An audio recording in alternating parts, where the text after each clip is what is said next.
Olá, estamos aqui com a atriz e performer Lian Gaia. Oi, gente, tô aqui com vocês.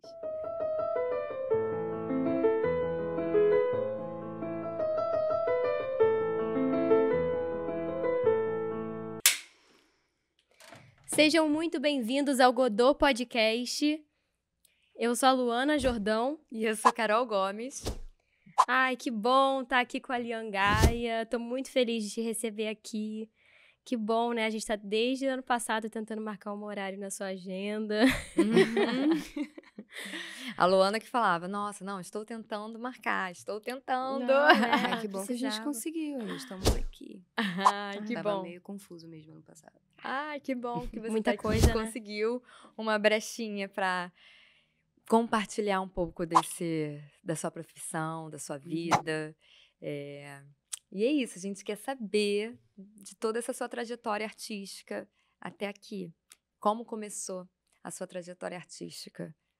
Nossa, só isso tudo. Né? Só isso. Então, eu nasci artista, aquela. Então, Tem aquele nasceu filme na cabeça. É. Peraí, gente, da onde que eu vou começar? Da onde que eu vou começar? Peraí, pelo nascimento?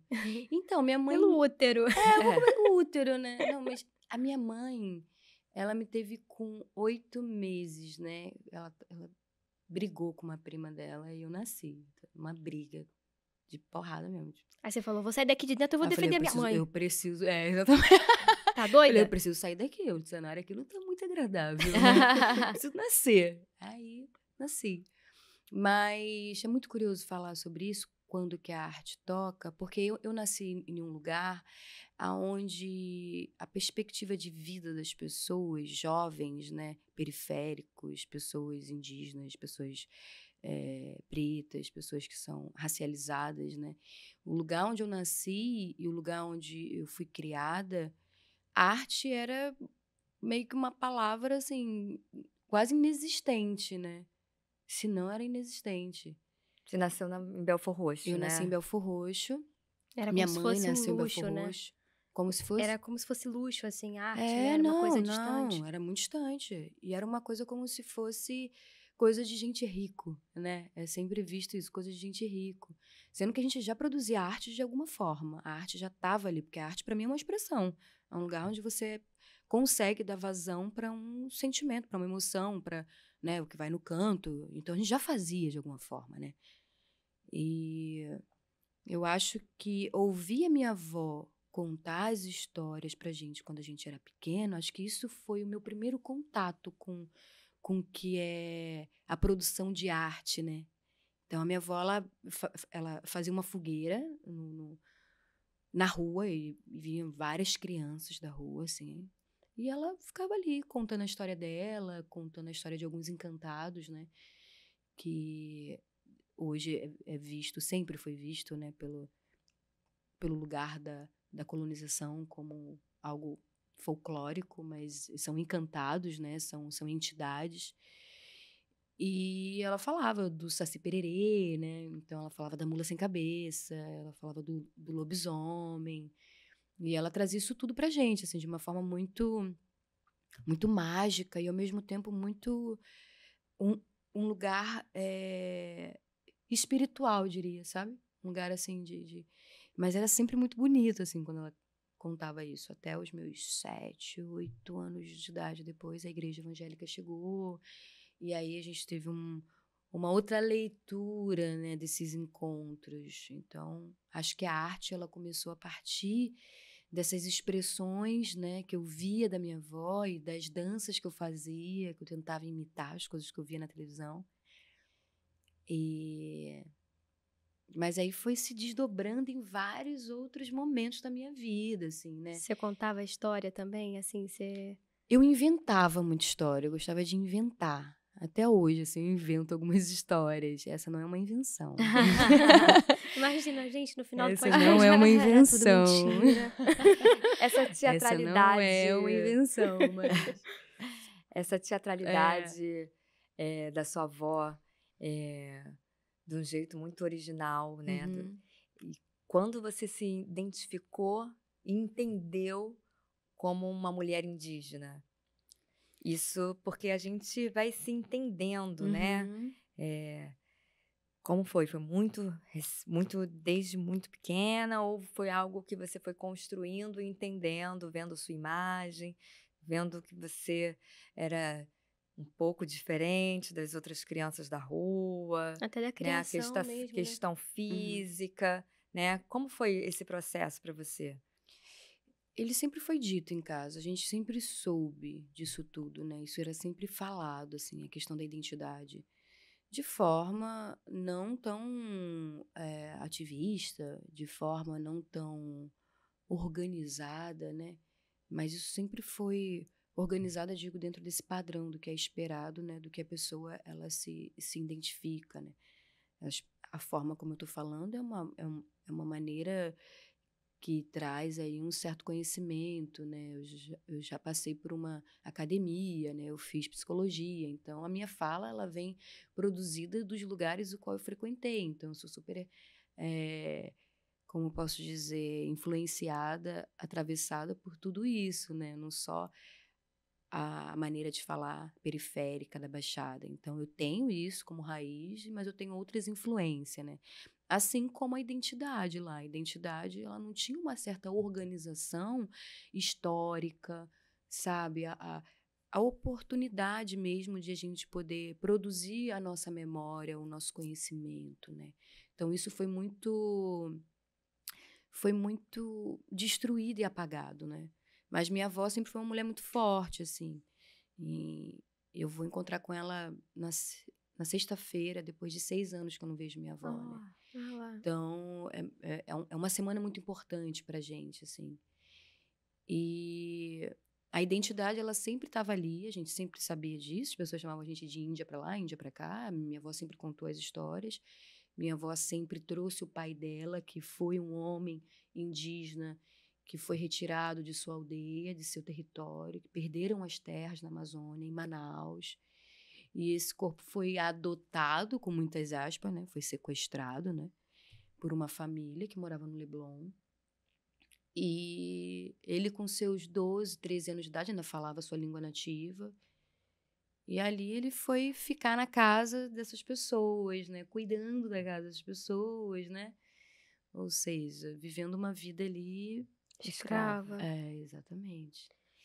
E aí ele aprendeu português, ensinaram ele inglês, ele falava, né? Ele aprendeu bastante coisa. Com os seus 17, 18 anos de idade, ele foi abandonado na rua porque eles não queriam mais ele, porque ele tinha se envolvido com uma jovem que trabalhava na praia e vendia objetos de barro, né? E aí ele foi morar com ela em Belfor Roxo. E aí nasceu minha avó, e aí ele passava toda a cultura que ele tinha, falava algumas coisas na língua, deu o nome dos filhos indígenas, minha mãe chama Ieci, minha tia chama Jussara, meu tio se chama Ubirajara, então assim, a minha família tem toda, né, a base, o que ele pôde passar, né, dentro de todas as dificuldades que ele teve, né, e traumas, imagina esse corpo assim, né, né, Nossa. muito traumatizado, então o que ele pôde dar de continuidade, né, para a família, para a história da família não morrer, ele deu, né. Mas muita coisa foi se perdida, assim, com a história dele, que não foi registrada. É um processo muito doloroso, né, e imagino você criança, né, sendo chamada de Índia, com certeza você deveria ter apelidos na escola. Mowgli. Ai, e para você tinha essa base de sustentar ou isso era algo que em algum momento, assim, trouxe vergonha? Ou você teve que todo fazer esse processo acadêmico mesmo de informação da sua linhagem para ser essa mulher que você é hoje? Eu assim, os preconceitos e os bullying, né, que a gente sofre, nós corpos indígenas, que nós somos múltiplas, as pessoas associam muito a identidade indígena a qual foi desenhada no livro, né. Isso é um grande equívoco até, porque o corpo indígena ele é muito diverso. O indígena da Amazônia não é o indígena do Nordeste, não é o indígena do Sul, os caingangue, Uhum. assim, são indígenas diferentes, tem um tom de pele diferente, tem um cabelo diferente, tem traços O país diferentes. é muito grande, né? E sim, assim ninguém como aqui é qualquer igual. pessoa, qualquer região, né? Eu Sim. não sou igual uma pessoa que é do Nordeste. Sim. Existe isso também, na A cultura indígena. pigmentação da pele muda, o seu cabelo tem uma outra Textura, forma, textura. Então, as coisas mudam. E também a gente houve uma invasão. Houve estupro, houve sequestro, houve escravidão. Então, assim, houve tudo isso. Então, você associar a identidade indígena num lugar de purismo, isso é um fascismo, né? Você associa, não, mas então você é índia mesmo, né? Você é índia de verdade, né? Então a gente escuta muito isso hoje, mas antes não. Antes era uma coisa que é um apelido que me chamavam muito por conta do meu nariz e da minha boca, porque eu tinha os dentes mais para frente, né? Hoje eu fiz porque a minha mordida, eu tinha uma questão de função da mordida, enfim, que eu tive que, né, mais na frente, que eu tive a possibilidade de fazer um tratamento para poder cuidar disso, mas antes eu tinha essa parte bem para frente, e aí as pessoas me chamavam de macaco, né, por conta disso. Então, isso foi uma coisa que ficou assim, mas para mim nunca foi um problema, porque eu nunca vi isso um problema. Eu nunca me achei uma pessoa feia. Sempre me achei uma pessoa muito bonita, eu sempre achei minha avó muito bonita, eu sempre achei minha mãe muito bonita. Então, isso para mim não era uma questão, sabe? Assim, da imagem, da minha imagem dentro do território qual eu estava, periférico, e não só periférico, como um lugar que é esquecido de forma proposital do Estado, que é a Baixada Fluminense. Ali o que acontece ali, morre ali, ninguém sabe. São poucos os casos de violência que é notificado, que tem mídia, que a realidade é bem outra, é bem cruel, né? E então essa imagem, eu via ela sempre na periferia. Sempre. Então, assim, tem mais indígenas do que a gente imagina. Os meus primos são indígenas. Grande parte da população que está ali também é indígena. Pessoas nordestinas, pessoas do norte, pessoas daqui mesmo, porque no Rio de Janeiro tem indígenas, entendeu? As pessoas acham que é só porque vem de lá. Mas, assim, não, tem pessoas indígenas aqui. Então, essas pessoas que foram para a periferia, né, a gente sabe da forma que foi levada, conduzida, porque não queriam que estivesse aqui, são pessoas originárias. Tem muitas pessoas originárias. O censo contou agora 1 milhão e alguma coisa. Antes era 900 mil. 10 anos para cá, tem mais índio agora? Tem muito mais até. Porque não são reconhecidos, não são vistos, nunca foi visto como ser bonito ser indígena, né? Essa é a questão, né? Sempre. E hoje em dia eu acho que com toda essa luta, com todo esse pertencimento de entender que a importância dos povos originários, a importância de todo esse entendimento que foi uma invasão mesmo. Uhum. Então, dos anos para cá, eu acho que as pessoas estão abrindo os olhos. Sim. Que bom, né? E que porque bom, né? isso é muito urgente, né? E esse termo indígena e índio, você ainda escuta muito, assim? Você tem que ficar explicando essa questão? Às vezes acontece.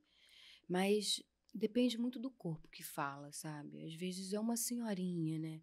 Que chega e fala, nossa, você parece uma índia. Eu vou falar, não é índia, é indígena. Não, eu vou falar o quê? Eu sei mais do que ela? Que olha pra mim e fala, você é uma índia? Oh, muito obrigada. E pronto, tá. Obrigada, não sei, um abraço, um beijo. É isso, então eu acho que depende muito de como que é, porque a gente hoje, né, hoje tem um lugar muito reflexivo sobre a palavra, né, mas eu acho que, para mim, a palavra ela é o último recurso da comunicação, né. Antes de a palavra sair, sai muita coisa antes, sabe? Sai um gesto, muita coisa acontece dentro do corpo. Então, eu acho que a palavra, quando ela é falada, dependendo de como ela é falada, ela é empregada, e que corpo que fala essa palavra, tá tudo bem, sabe? Para mim, eu não vou ficar... Cada pessoa... Porque é uma desinformação absurda. Eu imagino. É incontável. As pessoas não sabem de si, as pessoas não sabem do seu lugar. Então, assim, eu não tô aqui para ensinar aquela pessoa. Eu tô aqui para partilhar. para trocar, sabe? O que eu puder trocar para ela sem ter que interferir no que ela construiu no caminhar da vida dela toda, aí ok, eu não vou chegar lá na minha avó, por exemplo, e vou falar, vó, é indígena, sabe? Vó, tem que falar, e minha avó com 70 e poucos anos, fala, vó, é indígena que tem que falar. Não, eu vou deixar minha avó ser minha avó, entendeu? Eu posso chegar para ela, trocar umas ideias, mas eu acho que tem um lugar dela também, sabe? Para além do que a gente sabe do capitalista, né? Do lugar do colonizador, né? Que veio, que achou que aqui era as Índias, ele estava indo para a Índia, aí chegou aqui, os índios, Índia, índio, e daí ficou esse equívoco. Mas para além desse lugar de letramento histórico, que muitas pessoas não têm, eu acho que sim, é importante esse lugar didático, pedagógico. Eu não acredito na vida e na arte que não transforma. Para mim, realmente, a gente tem que trocar ideia, tem que falar, porque as pessoas precisam disso, eu preciso disso, eu preciso de educação, eu preciso de arte, sabe? Eu preciso de cultura, eu preciso de aprendizado, eu não sei também. Mas é o que você falou, né? É um apagamento mesmo Sim. histórico, né? Uhum. E eu vejo que, assim, eu sou também descendente indígena, minha avó dos povos indígenas do Maranhão. Uhum. E a minha avó tem todas as características, né? Bem dos livros, assim. Mas, assim, foi uma coisa silenciada. Assim, ao contrário de ser falado, eu fui fazer um resgate, tipo, né, de entender, de fazer a árvore na pandemia. Tipo, não, eu vou buscar qual é o povo da minha avó, qual é o povo do meu avô. E aí eu fui fazer a árvore consegui genealógica. fazer, sabe? Mas, assim, é uma busca muito pessoal, porque, assim, eu acho que nós somos ensinados a pai, mãe, vô e vó, mas sem e é uma busca pessoal. Eu lembro que teve desculpa te cortar. Eu lembro que teve uma vez que eu fiz uma aula de teatro e aí o professor perguntou para cada um, eu quero saber o nome de cada um. Era o primeiro dia de aula com esse professor. E aí a gente falava o nosso nome todo. Ele queria saber a origem dos nomes, da onde que veio, qual. Aí tinha gente que falava assim, não sei não. E aí, gente, mas você nunca teve a curiosidade de saber de onde vem esse nome, qual o país, qual... Não, A história, né? a A sua própria história, né? Sim. Mas eu acho que no Brasil, para além, assim, da importância da gente querer se conectar com a nossa identidade, né? De você saber, né? A história dos seus avós, eu acho que é um levante mesmo num lugar político, sabe? Não, total, Muito total. político, porque a identidade no Brasil indígena, assim como a quilombola, ela está associada de forma direta a território, que é terra, né? Então, terra é o quê? É a briga do mundo pela terra. É pela terra, é pedaço de terra, é território, a briga até hoje é por terra. Quem tem mais terra, né? Quem produz mais na terra, o que vai ser feito com essa terra, né? E vão comendo a terra, estuprando a terra até hoje. E eu acho que nesse lugar de pensamento já construído lá atrás, quando foi pensado a identidade indígena para ela ser cada vez mais apagada, é nesse lugar também, sabe? Bem, como posso dizer, estratégico mesmo, sabe? De você não associar esse corpo mais. Não, então vocês são pardos, vocês são mestiços, vocês são caboclo, né? Eu ouvi muito, a caboclinha lá, a cabocla, que não sei o quê. Como se isso tirasse o nosso direito, né, de ser quem a gente é.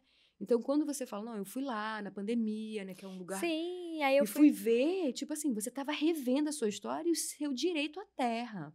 E impressionante que, assim, aí você vai, porque a gente fica apenas na nossa bolha, e aí, quando a gente vai entrando nos outros territórios, e aí eu fui buscar um pouco mais sobre artistas indígenas, e meu primeiro contato foi com a Caê Guajajara, e aí eu fui buscar muito sobre, eu falei assim, nossa, como realmente, como ela fala, assim, um apagamento histórico. E aí, quando você se torna uma mulher indígena artista, é esse caminho que deve ser uma luta constante. E aí eu quero que você fale um pouquinho sobre isso. Sim. Quando foi que você, agora eu quero seguir o caminho das artes, do teatro. E quais foram as barreiras que você encontrou? Foi mais fácil ou foi mais difícil? Ou você era taxada? Aliás, desculpa, muitas perguntas, né? Não, sim, sim. Mas elas estão ligadas, né? Quando eu fiz teatro pela primeira vez, eu tinha 15 anos de idade. Eu estava na escola e eu vi umas pessoas, um grupo de pessoas fazendo teatro. Eu nunca tinha visto teatro no pátio da escola. E aí eu falei, uau, queria ver o que é isso, como é que eu faço para fazer isso também? E aí eu fui falar com a pessoa que estava organizando. Eu falei, tem alguma coisa que eu possa fazer? Que eu queria muito fazer, achei muito legal e tal. Aí ele falou, então, a gente vai fazer um musical pro SESC e a gente está precisando de alguém para ler a carta como Ana Carolina, companheira do Machado de Assis e tal. Ele mandava uma carta para ela e você poderia ser ela e tal. Falei, tá, claro, posso ler, porque eu achei muito naquilo incrível. Mas nessa época, até os meus 20 anos de idade, eu nunca levei a identidade indígena como algo óbvio de ser dito.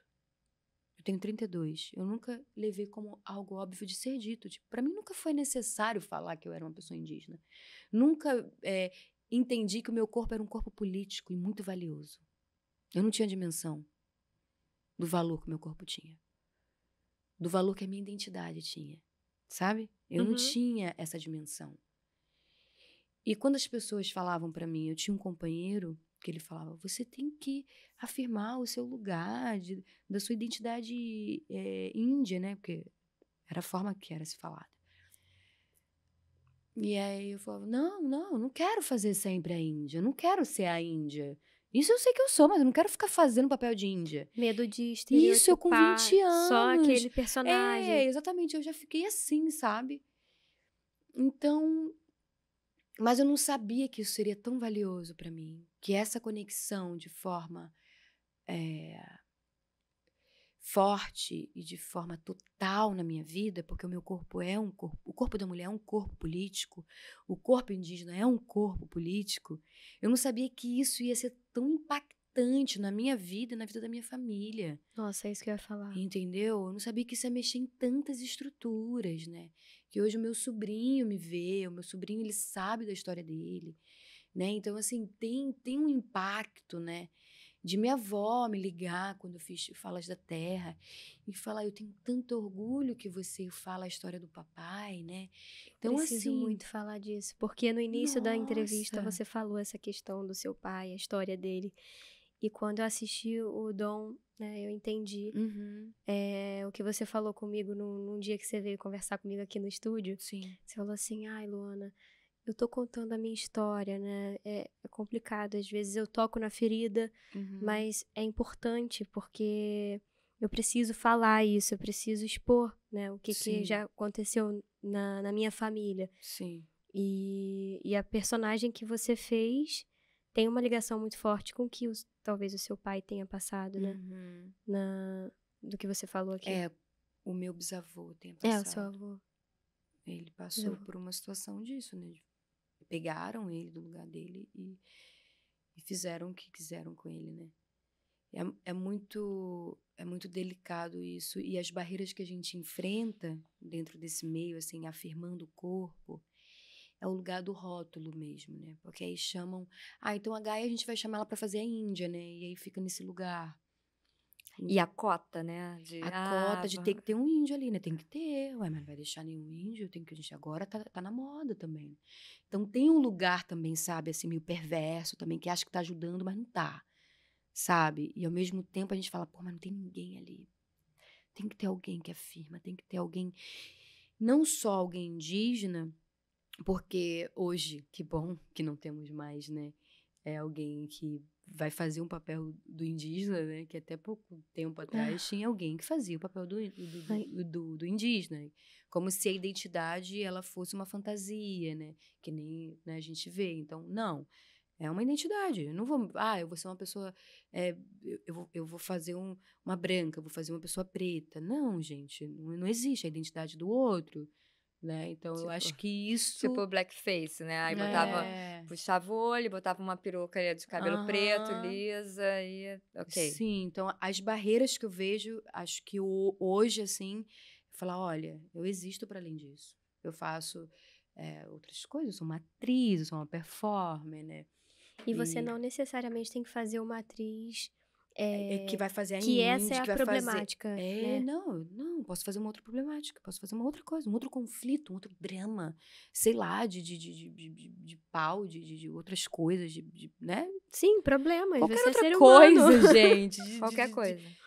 Sensual ou intelectual. Não, e como se não tivesse uma profissão, né? Assim, ela é isso, mas não tem mais nada na vida, exatamente. no roteiro, que não seja só. Ela é indígena e ponto. Ela não é professora, ela não é advogada, ela não é Ela não tem relações, ambientalista, ela não tem vida. nada. Ela só é Exato. ali, a indígena.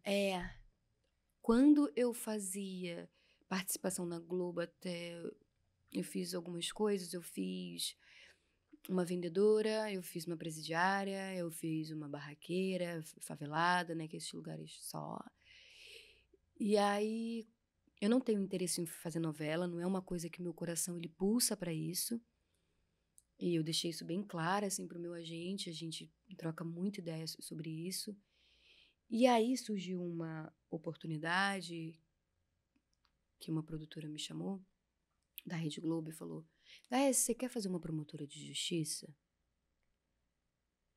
Eu fiquei um tempo assim, sabe? Falei, caralho, é um lugar de uma pessoa intelectual, né? Para além de uma função, é alguém que tem uma fala, alguém que pensa, alguém que vai resolver a cena. Passou esses dias, não passou? Sim, na novela Vai na Fé. Uhum. Aí eu... Quer saber? Eu quero fazer.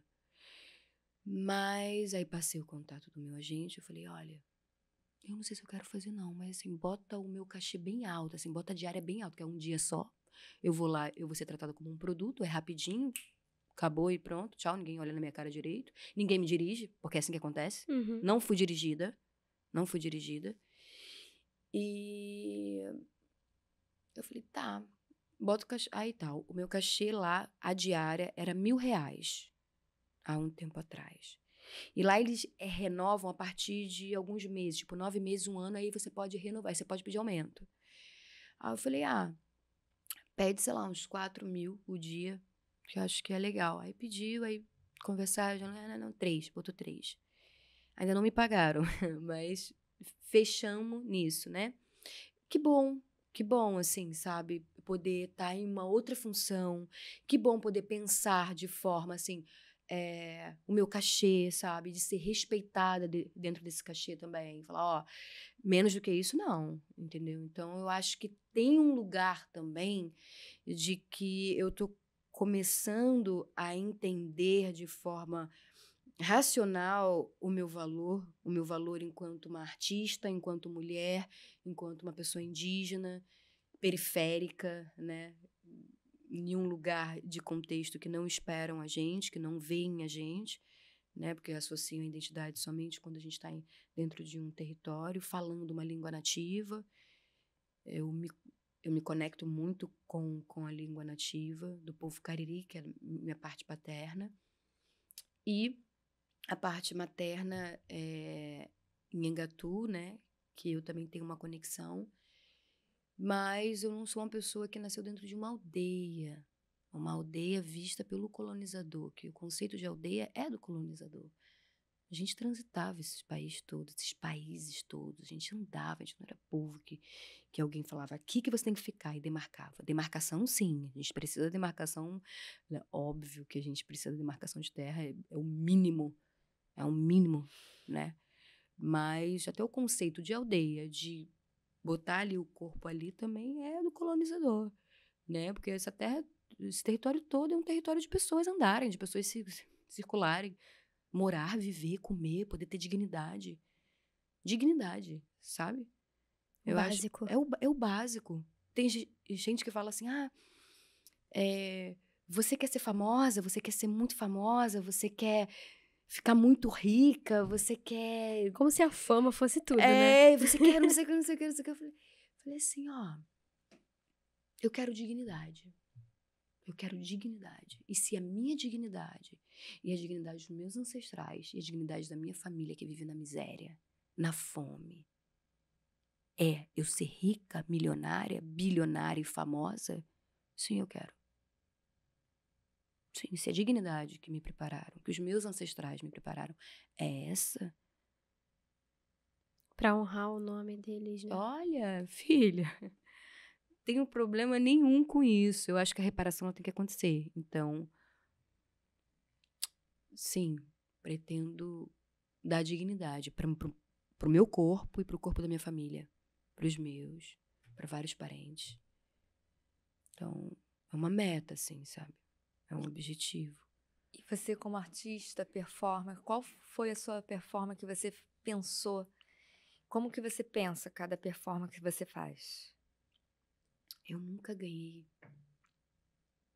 dinheiro, assim, sabe? Em um lugar, em um cachê alto, com a performance. A performance, ela vem de um lugar muito intuitivo e espiritual. E, às vezes, ela é um soco no estômago, sabe? É algo de cura para É você? de Algo cura, pessoal? algo pessoal. Não E é um coletivo, produto? não é um produto. Então, a performance, pra mim, acho que ela me mexe num lugar muito diferente do que a atuação, o lugar de ser atriz. Ele mexe, né? Você conheceu a performance estudando teatro? Você chegou a fazer Martins Pena, né? Não. Eu fiz Sesc Gran Rio. Ah, Eu fiz Sesc Gran Rio. A única escola, assim, porque eu passei, era de graça, né? Eu fiz, aí eu falei, né? Mas é TV e cinema, que é o que eu gosto muito. Eu gosto da ideia da câmera, sabe? De que tem alguém que não é alguém, mas que tá ali, que vai registrar. Eu acho que a falta de registro da gente, eu acho que me causa esse afeto diferenciado com a câmera, sabe? nossa, achei Que lindo tudo isso que você capta, que falou. tudo vê, que está Achei sempre lindo. presente. Eu acho curioso, assim, ter alguém que tá cúmplice, sabe? Eu acho a câmera super cúmplice, muito cúmplice. Mas eu me perdi, você Eu falou sobre a perguntei da performance. Vocês falam da performance. A performance, eu acho que eu sempre fiz a performance. Diferente da atuação, que eu fui aprendendo, né? A performance, eu sempre fiz umas coisas muito doidas, assim, e eu não sabia dar nome. As pessoas que deram nome pra isso. As pessoas falaram, você faz performance, né? Hã? Isso é uma performance? Eu faço isso desde criança, amor. Tipo assim, sério? Nossa, não, sempre Desde a brinquei fogueira da muito. minha avó. Desde a fogueira, eu sempre brinquei muito com a lama, com a terra, né? Sempre tive uma coisa assim com as coisas, sabe? Botava, e eu pegava roupa, maquiagem. cortava, tinta, pintura, pegava, fazia umas coisas assim meio estranhas, cortava as roupas, botava de forma diferente, usava as coisas de forma que não deveria ser usada daquela forma, né? Usava de outras formas. E isso já era uma performance, né? Então, eu acho que eu fui me adaptando e ela também a mim, sabe? O que isso queria dizer, assim, dar conta. Mas a performance que me marcou muito foi... Ai, tem algumas, né? A primeira que eu fiz, assim, que eu registrei foi a Princesa Sem Terra, que eu fiz na época da pandemia, né? Que eu tava muito nostálgica do meu irmão que eu perdi, enfim, que foi brutalmente assassinado, perdi meu irmão. Assim como eu perdi meu pai biológico, assim como eu perdi meus tios, assim como eu perdi o meu bisavô. A minha família, ela vem de uma série, assim, de mortes e assassinatos que eu vejo o Estado como o grande causador dessas mortes, sabe? E sempre pela terra, sempre pelo lugar o nosso corpo é um território, né? Então... Tem uma frase de alguém que fala, que é da Bia Ferreira, que ela fala sobre nasce milhares de nossos cada vez que o nosso cai, né? Então, a minha sensação que eu tenho dentro dessas coisas que acontecem na minha família, a sensação é que tiram eles da gente, né? Tiram a carne deles, o corpo deles, mas o espírito eles continuam de uma forma tão visceral, tão forte, que faz com que a família cresça ainda. Minha família é enorme. Ela não para de crescer. Ela não para de crescer. Assim, por mais que tirem as nossas vidas, parece que... Então, isso tudo, na pandemia, me trouxe muita energia. A pandemia também foi um lugar o qual eu mexi muito na minha árvore, sabe? Baguncei, assim, dei um sacode nela, assim, pra ver que tipo de fruta que caía dali, sabe? E aí eu vi que tinha algumas sementes interessantes, eu precisava vingar, assim como a árvore que vinga dá frutos, eu precisava vingar, sabe? De alguma forma, eu precisava viver ali, né? Em um lugar da vingança, né? E aí eu trazia a imagem, né? A saudade do meu irmão, das pessoas que eu não conheci, mas que eram da minha família, que eu via desde sempre, né? Como Cabra Marcado para Morrer, que é o documentário do Eduardo Coutinho, que conta a história da minha família paterna. Então eu já via essas mortes, assim, isso era uma coisa que a gente já vivenciava, né? A gente via. E essa morte foi documentada, né? Esse acontecimento foi documentado.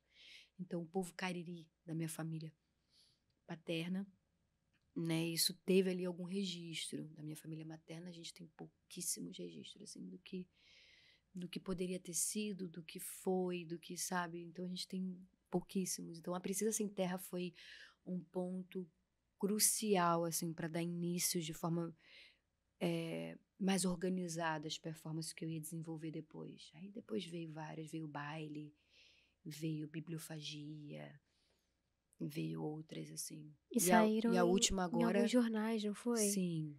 Eu lembro que em 2020 saiu várias matérias com a sua imagem. E eu fiquei assim, cara, que forte isso. Foi uma performance, não foi? Teve registro até fora do Brasil. Então, isso que você está falando foi um espetáculo que eu fiz parte, que eu ajudei na colaboração do texto, né, do drama, desse espetáculo, assim como a Juliana França, que é uma menina incrível, uma mulher incrível que mora em Japeri, e que tem um grupo chamado Código, que é um grupo de teatro na periferia, babadeiro, uma mulher preta, assim, braba, muito boa, uma grande artista e atriz. E ela também ajudou a compor essa obra que iria ganhar outros lugares, né, no mundo. E aí, ela, juntamente com Gal Pereira, que é uma artista, atriz, produtora, quilombola, o pai dela que fundou o primeiro quilombo no Remanso, que é onde tem um movimento de um ritual, de algo religioso que só acontece ali, que é chamado jaré, né? Então, eram pessoas, assim, fantásticas que estavam comigo, né? E o Adoni Guedes, que é um percussionista, um músico, assim, uma galera muito boa que tava, sabe? E a ideia dessa criação, desse espetáculo chamado Depois do Silêncio, como é que se fala? Quando são trilogia. Que a diretora, que é uma mulher que se sensibilizou com muitas questões que estavam acontecendo, né? É uma pessoa branca, né? Mas que teve uma abertura, uma certa paixão e desejo e urgência de denunciar muitas coisas que estavam acontecendo no Brasil e mandar para fora. E aí ela convidou alguns artistas. Mas no meu caso foi muito curioso porque eu fiz uma participação de vídeo, porque ela trabalha muito com o audiovisual e o teatro. Ela faz um vídeo e depois ela bota no teatro e fica uma coisa bem abstrata, bem interessante, assim, sabe? Uhum. E aí ela me chamou para fazer uma participação, um produtor mostrou o meu trabalho, ela viu, gostou, me chamou para fazer uma participação, visual só, eu não ia viajar o mundo, fiz. Depois a gente conversando, e aí eu falei para ela que eu era bisneta de João Pedro Teixeira. Ficou aquele clima, assim, a gente não entendia. Ela falou, nunca mais eu vou soltar sua mão. E aí passou o tempo, eu tava na Amazônia gravando Dom. E ela me ligou, tem uma coisa que eu preciso te falar e que vai mudar um pouco o ritmo da sua vida, né? Eu quero saber se você tem interesse. E aí, beleza. E aí ela me falou que estava escrevendo também sobre o meu bisavô. Antes de me conhecer, tipo, ela nem sabia da minha história. Então eu entendi aquilo como um lugar, assim, de chamado mesmo, que eu precisava viver aquilo. Eu precisava viver aquela cura, sabe? Não sabia se aquilo ali me faria bem ou não. Só vim saber depois, né? Então, embarquei, fui, entendi aquilo ali como algo que os meus ancestrais estavam me encaminhando para aquele lugar. E aí a gente fez os ensaios. Aqui no Brasil mesmo, fizemos ensaios. A partir desses ensaios, a partir desses encontros que a gente estava tendo, algumas cenas, né, elas seriam o próprio espetáculo. E aí a gente foi compondo, mas eu não tinha dimensão disso tudo. Eu nunca trabalhei com teatro como eu trabalhei naquela época ali, né? Naquela época, há um ano atrás. Nem tem um ano. 6, 8, foi em dezembro, a última vez que eu estive lá, do ano passado. Então, 8 meses, né? 8 Menos de meses. 8 meses. Então... que eu tava... Tá. Foi algo que te impactou muito. Foi algo que me impactou. Mas durante o processo, você só se tocou mesmo quando você estava na vivência do palco. Porque os ensaios para você deve ter sido, assim, algo catártico. Nossa, uma coisa... Muito. Eu não tinha dimensão daquilo que eu estava entregando. Eu não teatro tinha. Você vai vivendo e vai revivendo a cada dia. Você vai... Tocou na não ferida, é o cinema, né? Como você estava falando, que você vai gravar... ponto, e depois você não vai vivenciar aquela emoção, se você não estiver assistindo. Mas o teatro você revive e revive, e modifica cada vez que você está com uma emoção diferente, se você está em um estado, você vai se descobrindo, e para você redescobrir o pior momento da sua vida e da sua história, deve ter sido... E foi aí que você parou. Exatamente, cara. Eu acho que a repetição. Porque uma coisa era eu ir para a sala de ensaio e aí eu vivencio aquilo que eu tô levando, aquilo que eu tô, né? Eu faço ali e ok, tchau, acabou. Esse lugar da catarse, né? A gente joga ali, vomita e se suja, e, enfim, joga tudo, fica deitada numa mesa, abre ali com bisturi, deixa as vísceras abertas, e o outro vai lá, examina, vê o que pode ser usado, o que não pode ser usado. Que é isso? É isso, você joga tudo teu. E o outro vai ali, ó, secando o que é, o que não é. Aonde a gente pode tirar, o que pode servir para a obra, o que não pode servir enquanto você sangra. É sobre isso também. Nossa, é importante você saber o que você vai levar. Qual é o limite? Hoje eu entendo que quando eu for entrar numa sala de ensaio, numa sala de algo que eu vou experimentar, eu não vou dar tudo de mim, porque senão eu fico sem nada depois. Então eu dou e eu deixo um mistério, eu deixo algo guardado. Que é muito louco, né? Ao mesmo tempo que é uma denúncia, um protesto, aí a gente volta no assunto do produto também, né? Então é uma roda, né? É uma roda sem fim, que deve ser uma luta constante, Total. né?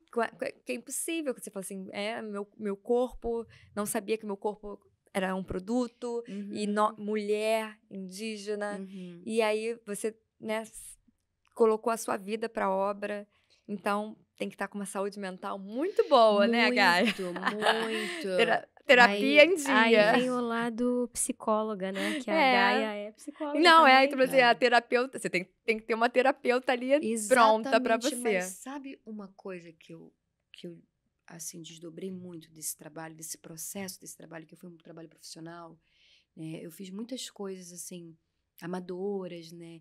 De forma muito independente. Eu nunca tinha entrado num mercado tão grande. Pô, eu fiz uma estreia em Viena. Olha. Né? Num teatro onde, imagina quantas pessoas, né, passaram por ali. Eu fui pro Red Cat, na Califórnia, em Los Angeles. Eu fui para para Paris, eu fui para vários lugares, eu fui para Croácia, né, a gente viajou vários países com o espetáculo. O espetáculo hoje ele continua, né? Ele tem estreias aí em vários lugares, em vários países. Mas como que é levar isso tudo assim para essas pessoas também, sabe? Os seus ancestrais deviam estar assim, né? Porque assim é muito Caraca. complicado, apesar de eu ser uma pessoa formada em psicologia, apesar de eu ser uma pessoa resiliente dentro de tudo que me esperam, né? Apesar de eu ser uma pessoa que eu acho péssimo esse termo, né? As pessoas falam que é sobrevivente, assim, mas nós somos, infelizmente. Eu não queria ser uma pessoa que sobrevive, mas nós somos, porque nós somos estatísticas, né? Constantemente, né? De pessoas que vão morrer. Então, apesar disso tudo, apesar de eu estar aqui viva, falando com vocês, trocando com vocês, falando sobre algo que eu vivenciei de trabalho, nada disso me blindou de sentir os transtornos, de sentir as fobias, de sentir a ansiedade, de sentir a depressão, né? O início de algo que se deprime, as ideias suicidas. E quando a gente fala de ideias suicidas, é muito curioso, as pessoas ficam muito espantadas, né? As pessoas ficam, nossa, gente, se alguém leva para vocês que tem uma ideia suicida, que é uma pessoa que tem ideia suicida, você acolhe. Você não vai falar, me conta isso, porque aconteceu isso comigo. Não, você acolhe essa pessoa. E você não foi acolhida? Você acolhe. Então, eu não me senti acolhida primeiro por mim mesma, dentro de muitas coisas que eu poderia ter dado alguns limites dentro de vários lugares. Então, eu acho que, para mim, o ponto central sou eu dentro desse projeto, porque eu levei as coisas. Eu dei além do que eu poderia. Você acha que você foi abusada dentro de um processo? Eu acho que eu me permiti estar em um lugar o qual eu não podia. Não dessa forma, não nessa velocidade, não sem um amparo, uma estrutura que pudesse abarcar tudo que poderia acontecer ali. Então, eu acredito que tudo que eu dei e eu desenvolvi foi super importante para minha virada de chave e entender que o meu corpo, para além de um produto que ele porque o artista, ele vende produto, ele se vende num lugar também de produto, infelizmente e felizmente, existem várias questões sobre isso, a gente pode ficar aqui horas falando sobre isso. Sim. Mas eu acho que para além disso tudo, foi a virada de entender que o meu corpo, ele produz felicidade. Que o meu corpo, ele produz desejo, ele produz sensualidade, ele produz beleza, ele produz canto, ele produz poesia, ele produz a vida. Então, acho que foi muito importante estar nesse processo. Foi muito importante ter encontrado a Cristiane Jatahy. Foi muito importante ter encontrado a Juliana França, a Gal Pereira, o Adoni Guedes. Foi muito importante ter encontrado essas pessoas porque era uma coisa que só eu podia dar. Enquanto o diretor fala, dá mais, você é quem dá. Você é o dono. Apesar de todas as coisas que a gente sabe, né? Mas, assim, eu acredito que o nosso centro, o nosso eixo dentro desses processos, não estou me culpabilizando e tirando a responsabilidade das pessoas que organizaram, que dirigiram esse processo. Não estou fazendo isso. Às vezes eles não têm nem noção de que eles não estavam... tem, mas deveriam ter também. Sim. Então, assim, acho que para além disso, de apontar, eu acho que é um lugar que eu faço na minha vida, que é o que me diferencia das coisas que eu vejo, que é como que eu posso fazer desse lixo aqui que eu encontrei, dessas coisas aqui que estão, né, sem lugar, o que eu posso criar disso aqui? Então, eu me recrio dentro daquelas dificuldades, né? E foi aí que você decidiu sair, quando você viu que sua saúde mental valia mais do que qualquer cachê, qualquer visibilidade. Qual foi a gota d'água que você tomou essa decisão? A gota d'água foi quando eu estava na mesa, que eu estava na mesa e eu falava sobre que tinha um corpo morto ali em cima da mesa. E era uma cena que misturava o que é ficção, o que era realidade. Então, ficava bem... A gente misturava ficção e realidade. Então, ora eu era Belonísia, ora eu era Gaia, ora eu trazia a minha história concreta, mas era uma ficção.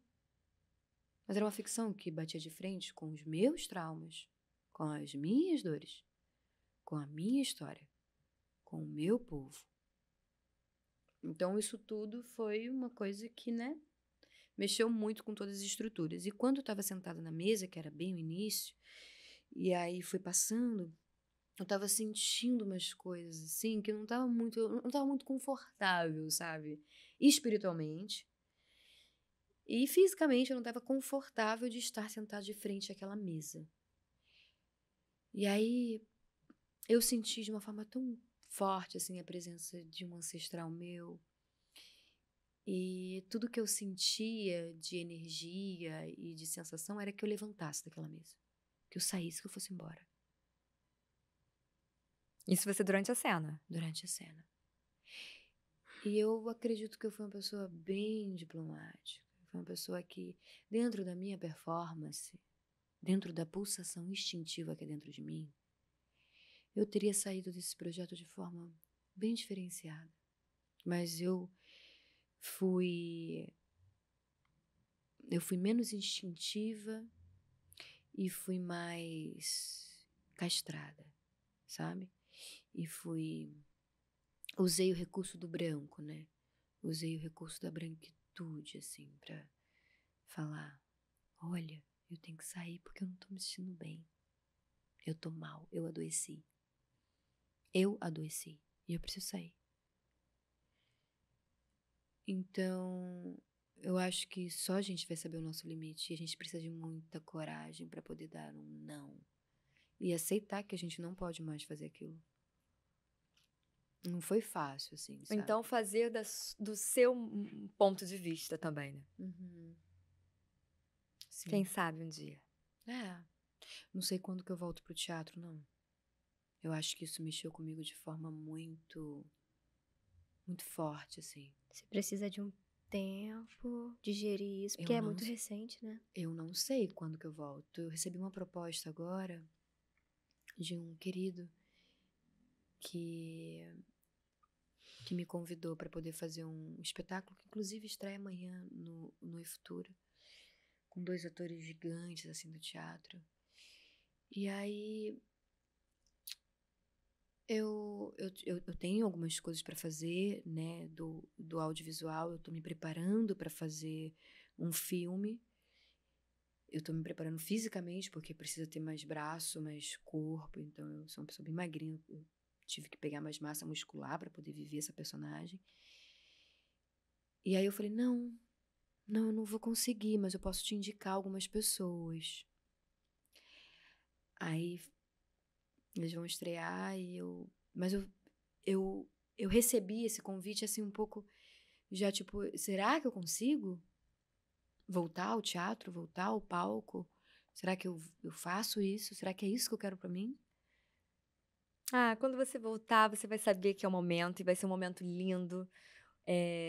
Um momento de cura, eu tenho certeza. Sim. E vai ser E vai lindamente. ser um novo projeto Vai ser um também. novo projeto, um Não, novo e esse momento. projeto já era diferente, que ele me convidou. Era um projeto que poderia ser bem lúdico, assim, poderia mas trazer vai as coisas mais ser- bonitas. Mas é tudo no seu tempo, então... Sim. Eu acho que as coisas têm tempo de acontecer. Sim. Eu preciso maturar isso tudo que tá Isso. acontecendo, sabe? Ressignificando.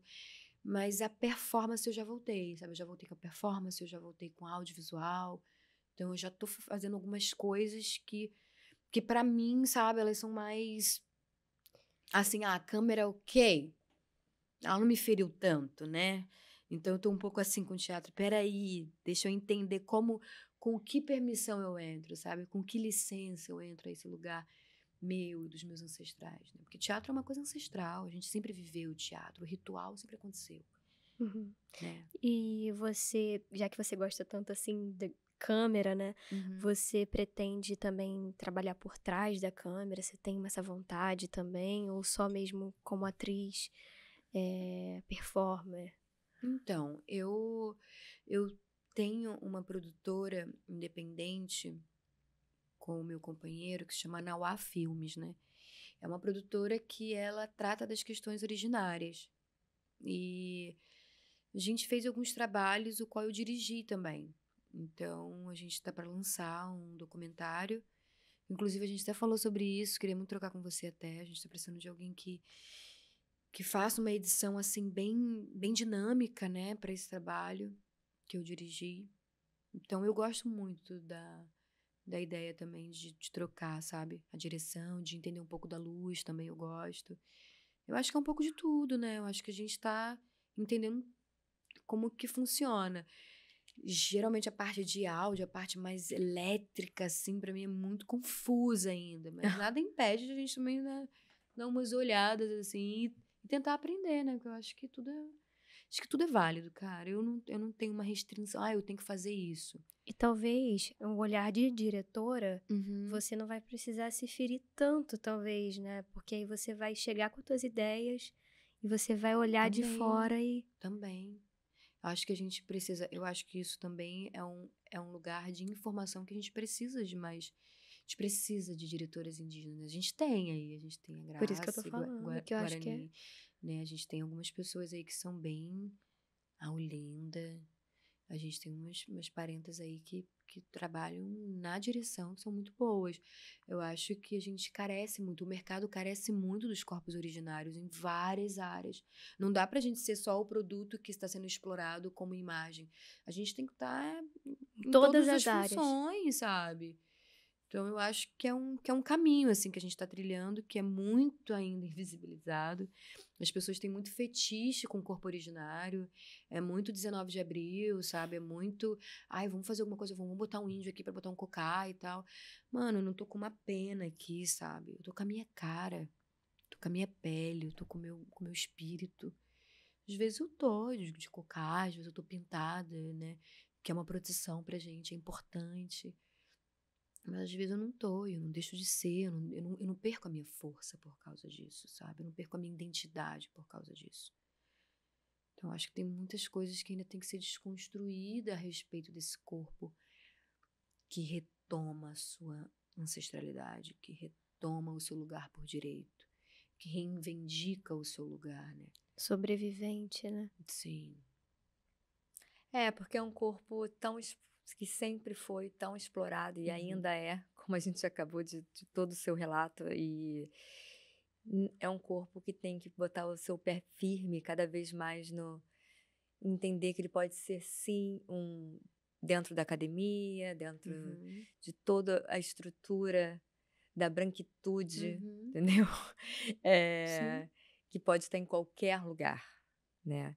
Então, eu fico muito feliz e agradecida pelo seu relato, né? Nossa. Forte, emocionante, e eu acho que vai inspirar mulheres a terem a coragem de colocarem o pé onde elas quiserem. Sim. Mulheres no geral, né? Não só as indígenas, mas acho que todas as mulheres que forem assistir, ouvir essa história vão ficar assim, caramba, eu posso. Sim. Eu vou fazer, eu quero, eu vou correr atrás. A gente pode tudo que a gente quiser. Tudo. Ninguém pode parar um corpo que se entende, né? Que se reconheceu e que se viu. Eu acho que para mim uma mensagem que eu poderia estar passando para além do que eu já passei é retomem o seu lugar de origem, sabe? Que eu acho que isso dá força. Eu comecei a trabalhar de fato, a viver da minha arte de forma financeira, de forma respeitada, quando eu entendi e eu mostrei para todo mundo quem eu era.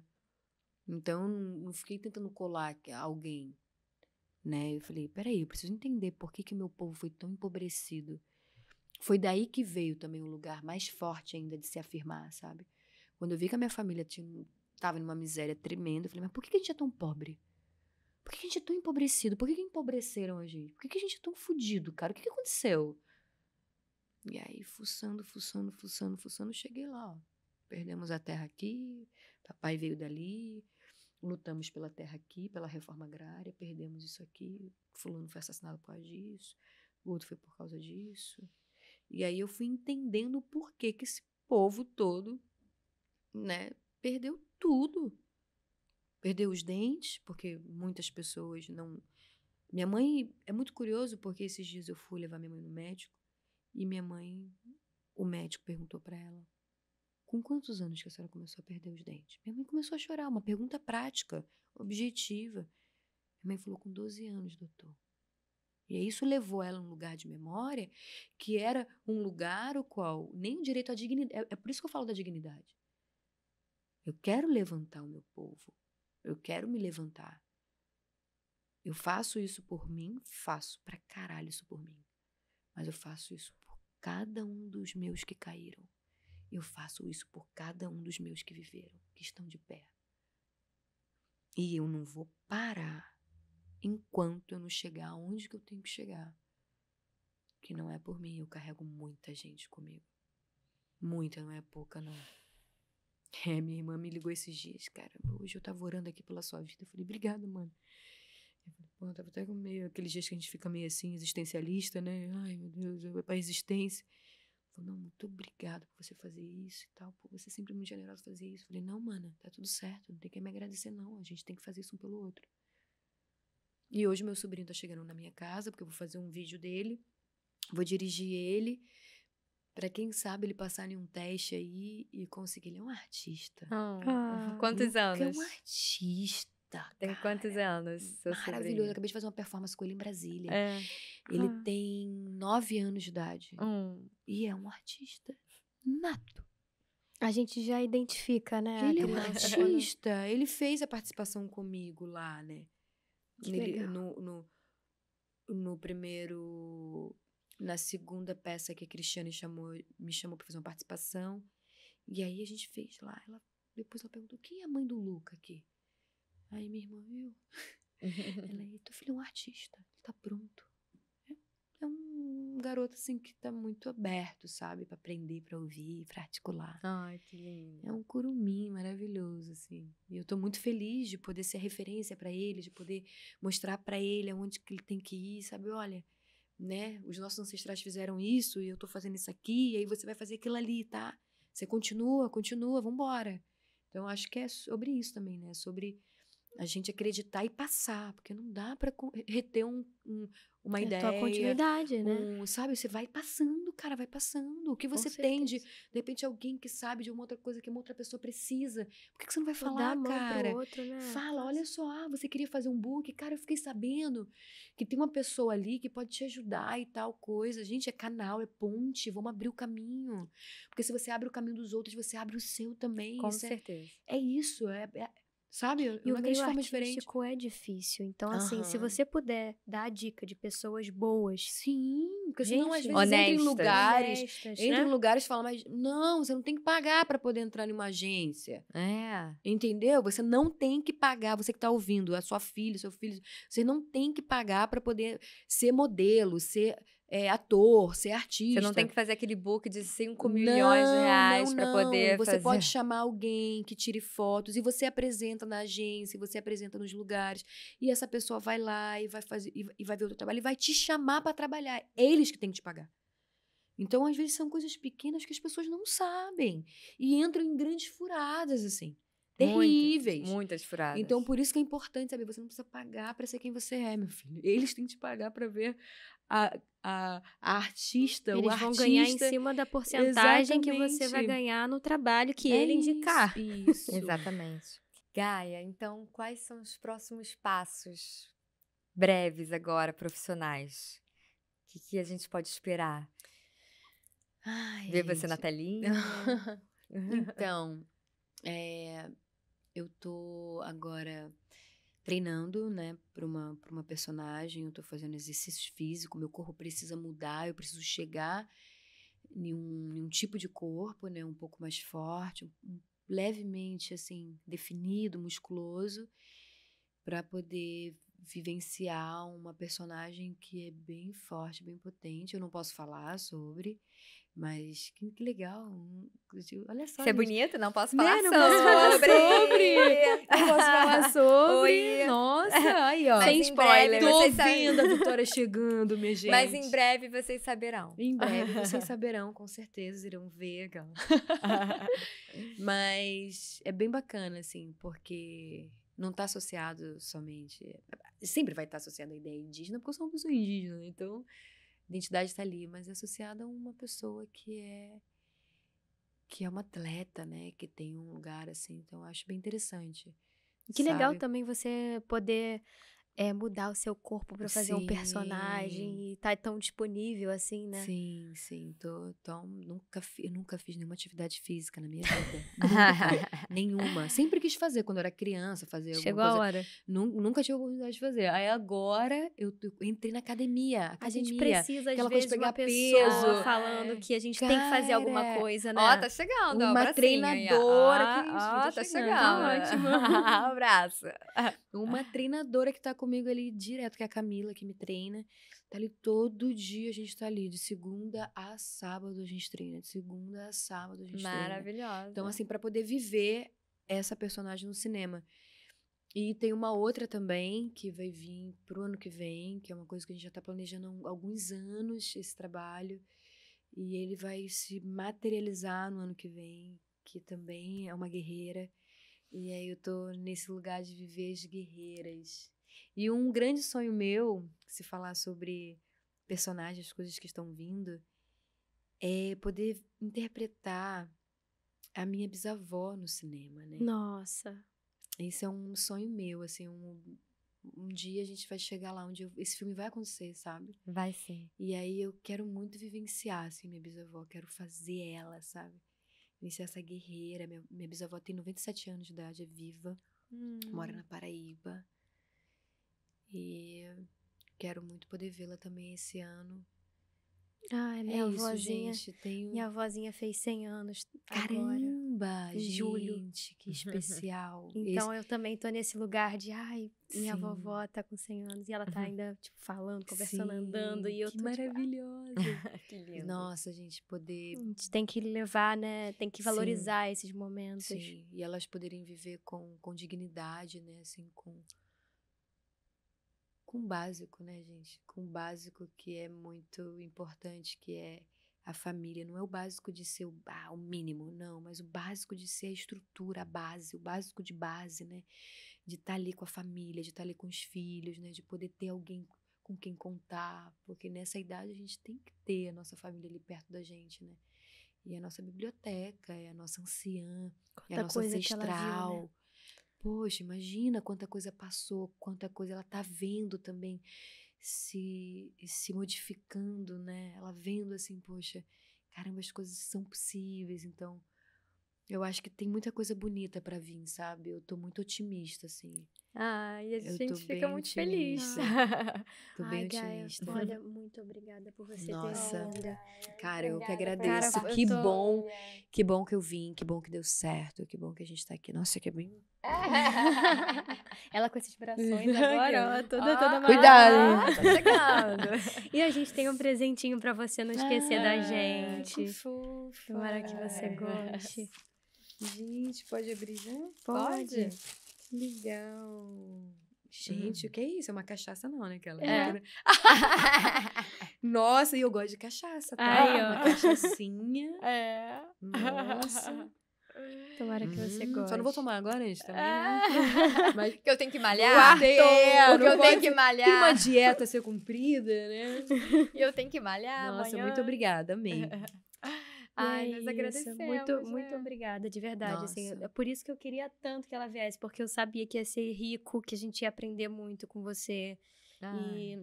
E que você ia falar coisas muito importantes que precisam ser Sim. ditas, né?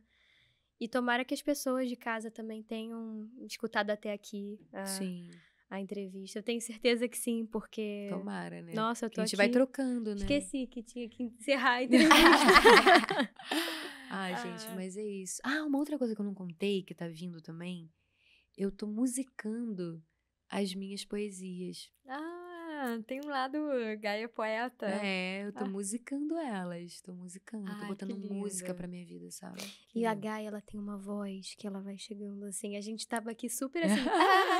Ela e vai a gente foi acalmando, entrando vai na trazendo. vibe Gente, dela. pois é, às vezes eu sou assim, mas às vezes também é doideira, é puxão de cabelo, é doideira, depende, assim, depende Depende do que tá acontecendo. Qual o seu signo?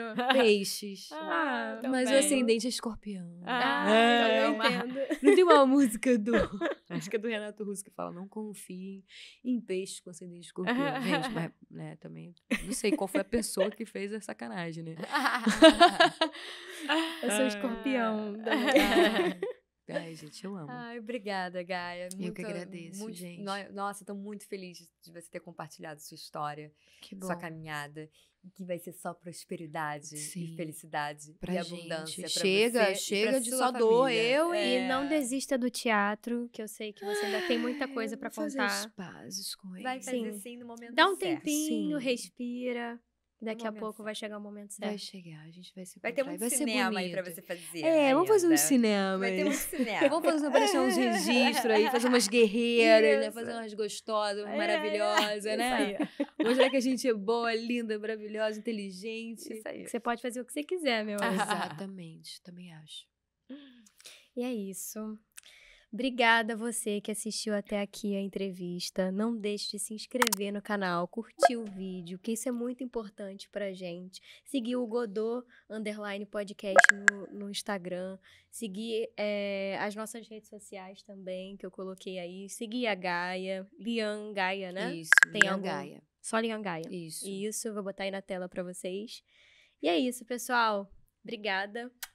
Beijo, Beijo, obrigada. beijo, beijo.